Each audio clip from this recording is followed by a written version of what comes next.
यदा ब्रधे कौरव संजयानाम वीरे स्वथो वीरगतिं गतेषु ब्रकोदरा विद्यगदा विमर्श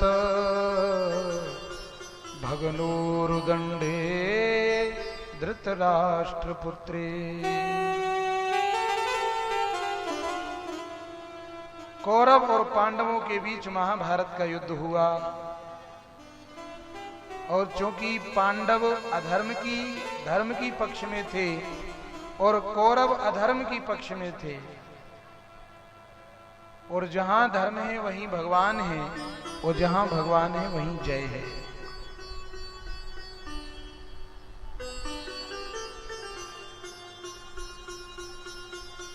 अधर्म चाहे कितना ही मजबूत क्यों ना हो, अथवा अधर्म की पक्ष में चाहे कितने ही शक्तिशाली लोग क्यों ना हो, लेकिन एक दिन विजय तो केवल धर्म की ही होती है।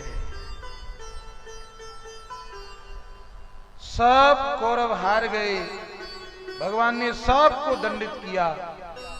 अंतिम युद्ध हुआ भीम और दुर्योधन के बीच में।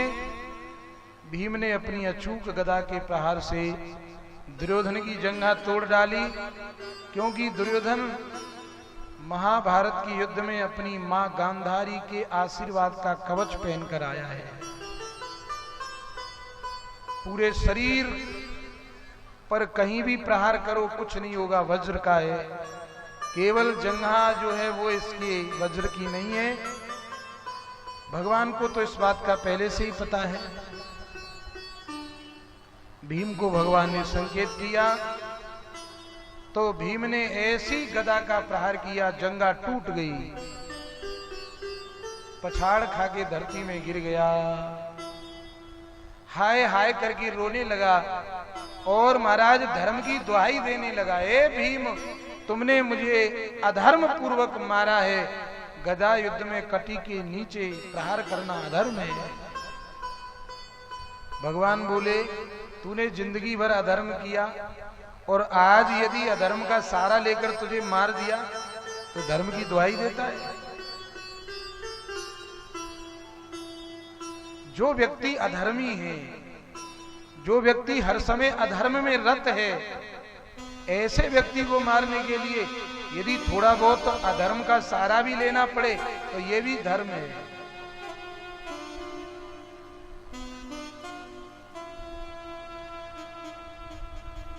भीम और भगवान तो सब अपने अपने स्थान पर चले गए। आज पांडवों को महाभारत की विजयश्री मिल गई। सब जश्न मनाने लगे, खुशी मनाने लगे। आज हमने इतना बड़ा युद्ध जीत लिया। रात्रि का समय था, दुर्योधन धर्म क्षेत्र कुरुक्षेत्र में पड़ा है। पशु पक्षी शरीर नोच नोच कर लेकर जा रहे हैं, हाय हाय चिल्लाता है। और रात्रि के समय अश्वत्थामा दुर्योधन के पास में आया। अब चूंकि अश्वत्थामा ने दुर्योधन का नमक खाया था, अन्न खाया था, इसीलिए इसके मन में दुर्योधन के प्रति प्रेम है। हे मित्र,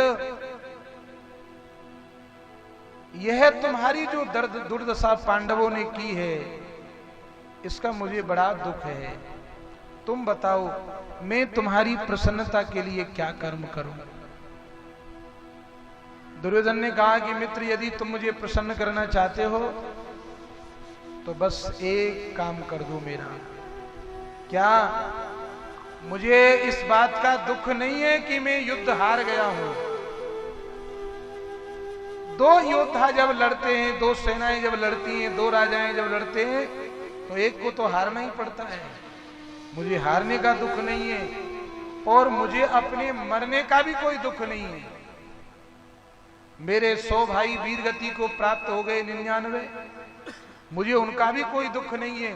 थोड़ी समय बाद मेरे भी प्राण निकल जाएंगे, लेकिन मुझे एक बात का दुख है, आश्चर्य है क्या कि मुझे सबसे बड़ा आश्चर्य ये है कि हम 100 भाई थे, 100 में से 99 मर गए, थोड़ी देर बाद मैं भी मर जाऊंगा, लेकिन पांडव 5 थे, उन 5 में से एक भी नहीं मरा। इस बात का मुझे आश्चर्य है।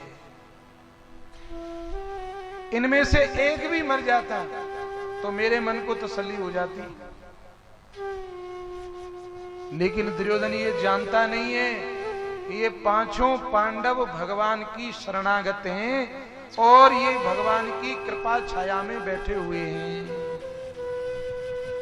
और जो भगवान की कृपा छाया में बैठा हो, भला उसका मृत्यु भी क्या बिगाड़ सकती है।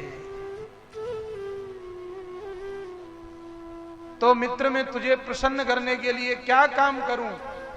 मरते मरते दुर्योधन ने कहा, यदि तुम मेरे अन्न से, मेरे नमक से पूर्ण होना चाहते हो तो हे मित्र, ये बात भी कही और थोड़ा लोभ भी दिया।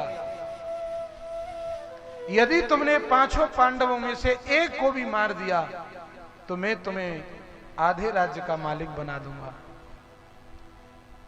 टूटी हुई जंगा में से रक्त बह रहा था, उसी में से तिलक कर दिया और अश्वत्थामा हाथ में धनुष बाण और तलवार लेके निकल पड़ा।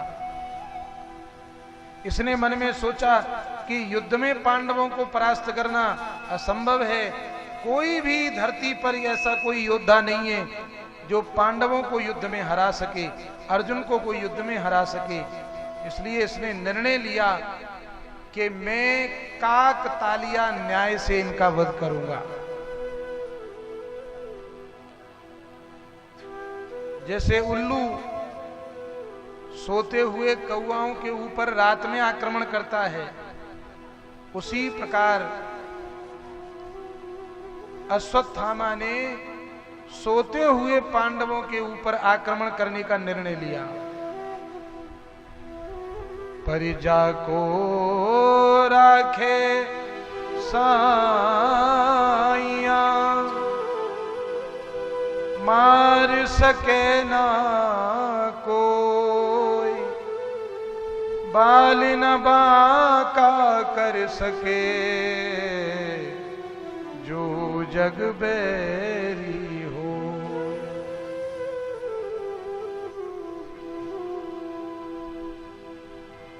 भगवान जिसके रक्षक हो, भला उसे कौन मार सकता है। अश्वत्थामा पांडवों को मारने के लिए गया, लेकिन भगवान पांडवों को उठाकर उस जगह से दूसरी जगह ले गए और माता द्रौपदी के 5 पुत्र वहां आकर के सो गए।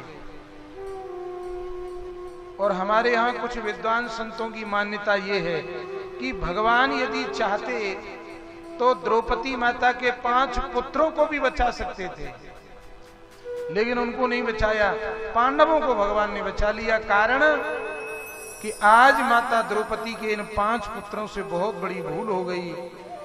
जीत की खुशी में इन 5 पांडवों के पुत्रों ने आज मदिरा का पान कर लिया, मदिरा पी करके सो गए। भगवान बोले जो मदिरा का पान करे, कल मैंने बताया था मदिरा पीने वाला महापापी होता है, पापी नहीं, और वो मेरा भक्त नहीं हो सकता। भगवान छोड़ करके चले गए। सोते हुए पुत्रों के अश्वत्थामा ने मस्तक काट दिए। सवेरा हुआ, माता द्रौपदी अपने पुत्रों को उठाने के लिए आई और देखा तो 5 पुत्र मृत अवस्था में पड़े हैं। तो फूट फूट कर रोने लगी। माता शिशूनाम निधनम सुतानाम, निशम्य घोरम परितप्यमाना, तदा रुदत बाष्पकलाकुलाक्षी,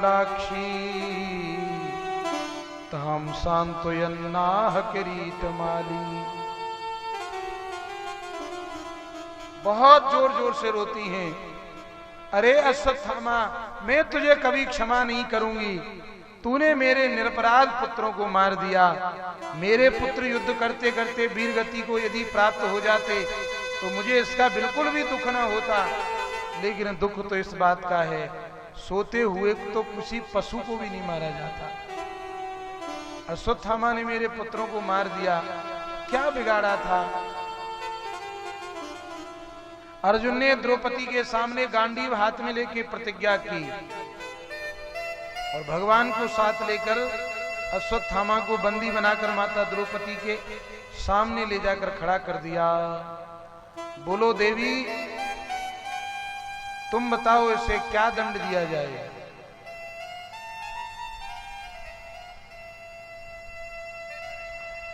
तुम कहोगी वही दंड मिलेगा।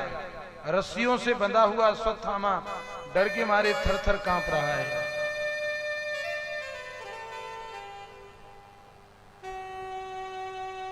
माता द्रौपदी ने उसकी दशा को देखा, भय के मारे थर-थर कांप रहा है और ये इनके गुरु का बेटा है और पुत्र खोने की पीड़ा क्या होती है ये मैं मां हूं, मां ही एक मां की पीड़ा को समझ सकती है। यदि इसे मार दिया तो इसकी मां को भी बड़ा कष्ट होगा। इसलिए माता द्रौपदी ने कह दिया, मुंचिताम मुंचितामेष ब्राह्मणो नितराम गुरु। इसे छोड़ दो, मत मारो। देवी तुम ये क्या कह रही हो? माता द्रौपदी बोली, इसके मरने से मेरे पुत्र तो जीवित नहीं होंगे। अरे ये तुम्हारे गुरु का बेटा है, यह तुम्हारे उस गुरु का बेटा है जिसने तुम्हें इतना बड़ा धनुर्धारी बना दिया और इसने मेरा अपराध किया है, ऐसे मैं इसे क्षमा करती हूं, छोड़ दो, मत मारो। भीम कहते हैं कि नहीं, इसे दंड मिलना चाहिए। माता द्रौपदी कहती है नहीं, इसे छोड़ दो। तब अर्जुन ने भगवान की तरफ देखा, प्रभु आप बताएं क्या करना चाहिए।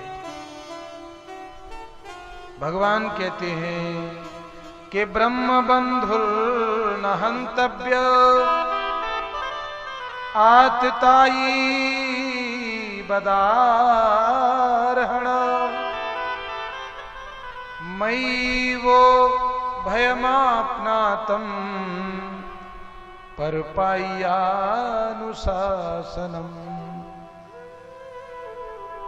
हे अर्जुन, ब्राह्मण कैसा भी हो लेकिन उसका वध नहीं करना चाहिए और बच्चों को मारने वाला कोई भी क्यों ना हो उसे छोड़ना नहीं चाहिए। अर्जुन समझ गए, आधे बाल दाढ़ी मूंछ सब मूड़ दिए और धक्का देकर के समाज में से भगा दिया। और सम्माननीय व्यक्ति का इतना बड़ा अपमान हो जाए यह भी मृत्यु दंड के बराबर होता है। अश्वत्थामा को तो सोचना चाहिए था कि मैंने इतना बड़ा अपराध किया कि जिसकी सजा केवल मृत्यु दंड है, लेकिन पांडवों ने मुझे मारा नहीं, छोड़ दिया। ऐसा तो इसने सोचा नहीं। इसके मन में ईर्ष्या है अर्जुन के प्रति, इसके मन में ईर्ष्या है पांडवों के प्रति। और ईर्ष्या यदि किसी व्यक्ति के जीवन में आ जाए तो उसकी मानवता को खत्म कर देती है। परु सुख देख जरन सोई छई। भगवान कहते हैं मैं दो लोगों को कभी नहीं मिलता, एक तो अभिमानी और दूसरा ईर्ष्यालु। इन दो को मैं कभी मिलता नहीं हूं। अभिमानी की मैं छाती तोड़ देता हूं और ईर्ष्यालु का मैं सब कुछ छीन लेता हूं। इसलिए ये दो बुराई हमारे अंदर कभी नहीं आनी चाहिए। एक तो किसी भी चीज का अभिमान और दूसरा किसी दूसरे को देखकर अपने मन में ईर्ष्या का भाव।